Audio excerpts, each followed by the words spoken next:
নানি বাড়ির প্রথম দিন এসে কি কি খেয়েছি এবং কি কি করেছি সেই নিয়ে থাকছে আজকের ভিডিও। তো আসসালামু আলাইকুম সবাইকে। শীতের কুয়াশা ঢাকা রাস্তা দেখে তো একদম মনটা ফ্রেশ হয়ে গেছে। তারপরে এই পিচ্চি বাহিনী দুইটা আমার একদমই পাস ছাড়বে না, আমার সাথে সাথে সবসময় ঘুরে বেড়াবে। একজন ছিল সুমাইয়া, আরেকজন ছিল হচ্ছে আয়েশা। এরা দুইজন হচ্ছে আমার আম্মুর কাকাতো ছেলে মেয়ের, তাদের হচ্ছে ছেলে মেয়ে। তো এখানে কলাপাতা দেখে হচ্ছে আমার খেতে ইচ্ছে করে কলাপাতায় ভাত। তো কলাপাতা যাওয়ার সময় হচ্ছে আমি অর্ধেক ছিঁড়ে নিয়ে যাই।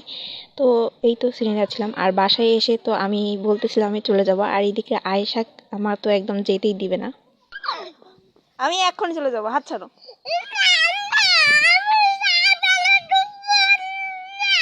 কেন যেতে দিবে না? তারপরে তো আমার একদম কোলে উঠে বসে। তারপরে কি নিজে নিজে কি যে বলতেছিল আমি তার কোনো কথাই বুঝতে পারতেছিলাম না।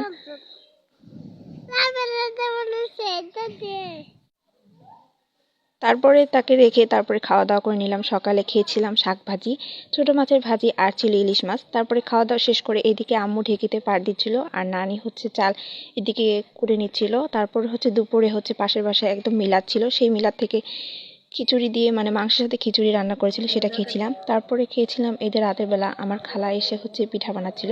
আর আমার খালা হচ্ছে অনেক সুন্দরভাবে এই চিতই পিঠা বা সরা পিঠা যাই হোক এটা বানাচ্ছিল, অনেক একদম সুন্দর ফুলকো ফুলকো। আর রাতের বেলা পিঠা আর মাংস খেয়েছিলাম। আর এক গামলা পিঠা হচ্ছে গরম গরম বানিয়ে তারপর হচ্ছে এখানে আমি ভিডিও করতেছিলাম। আর আমার আম্মুর খালু হচ্ছে এখানে একটু বলতেছিল যে দাওয়াত দিল আর একটু মজা করতেছিল আমাদের সাথে, সবাই হাসাহাসি করতেছিল এই সময়। আর এইদিকে হচ্ছে এক গামলা পিঠা হচ্ছে দুধ এবং গুড়ের সাথে ভিজিয়ে রেখেছি, যেটা গতকাল সকালে খাওয়া হবে। আর এখানে হচ্ছে আমি একটু বানানোর জন্য ভিডিও করতেছিলাম। তো এইটা হচ্ছে আমি একটু বলতেছি যে আমি একটু বানাই। তো এখানে হচ্ছে প্রথম বানানো ট্রাই করতেছি, এখানে পারতেছিলাম না দেখে। তো এখানে আমার খালা বলতেছিল যে এইভাবে উঠাও। তো প্রথমবারের মতো হচ্ছে যেটা বানিয়েছি আলহামদুলিল্লাহ ভালোই বানাতে পেরেছি।